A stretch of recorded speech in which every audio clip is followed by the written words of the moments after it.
Bonjour, bienvenue sur la page de Scrappy-Lou. Aujourd'hui, je vais vous présenter ce tutoriel, le porte Ferrero Rocher en forme de tulipe.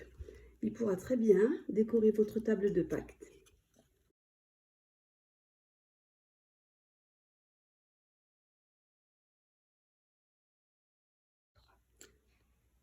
Pour réaliser ce porte Ferrero Rocher, vous aurez besoin de coupe-papier, de colle, de blocs de tampons transparents, du set de tampons tulipe intemporel, associé à la perforatrice mat tulipe.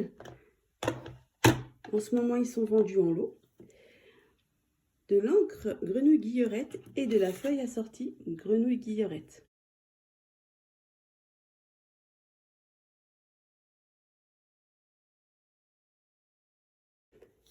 Dans la feuille de papier grenouille guillerette, vous faites la découpe d'un carré de 6,4 par 6,4.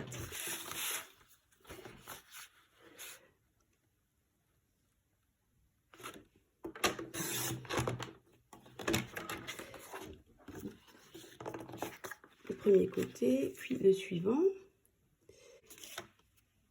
Ensuite, il suffit de rainurer à 1,5 cm et 4,9 cm.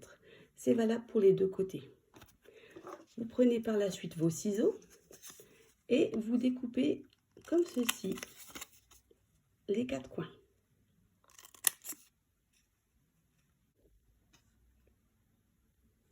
Une fois les quatre coins découpés, nous marquons les plis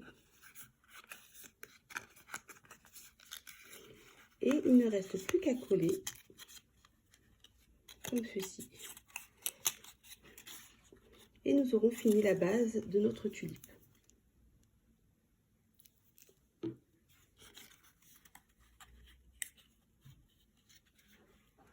Voilà. Nous avons donc notre base. Il reste maintenant à s'occuper des tulipes. Il faut réaliser la découpe comme ceci, juste dans la partie tulipe. Moi, la partie de la feuille, ça ne m'intéresse pas. Ça ne sert à rien de découper. Vous découpez 4 fois le motif dans le papier grenouille guillerette. Nous avons donc nos 4 morceaux de tulipe. Par la suite, vous prenez le motif tulipe dans le set de tampons tulipe intemporel. J'ai choisi de prendre ton sur ton l'encre. Donc c'est de l'encre grenouille guillerette. Vous ancrez. Et là, il faut judicieusement venir placer la tulipe. Alors, j'essaie de faire comme ça. J'aime bien, j'essaie que ce soit au milieu, mais j'ai pas la meilleure technique. Mais je trouve que, pris dans ce sens-là, c'est centré. Je vous montre l'autre technique, hein, la plus simple, mais je suis pas très bonne pour viser, en fait. Voilà. Donc, plus vous appuyez, et puis plus vous ancrez. Vous voyez, c'est un petit peu de travers, mais ce n'est pas très grave. Nos 4 tulipes sont colorées, elles ont les détails, je vous laisse remarquer. Il ne reste plus qu'à coller sur les 4 parois du fond de la boîte.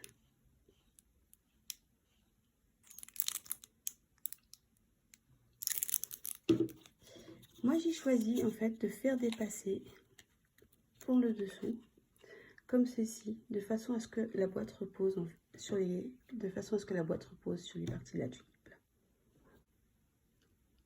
Voilà, notre boîte est terminée. Vous pourrez la poser comme ceci sur une table. Ça repose sur les parties inférieures de la tulipe. Vous n'avez plus qu'à poser votre chocolat. Je vous remercie d'avoir regardé cette vidéo et je vous dis à bientôt.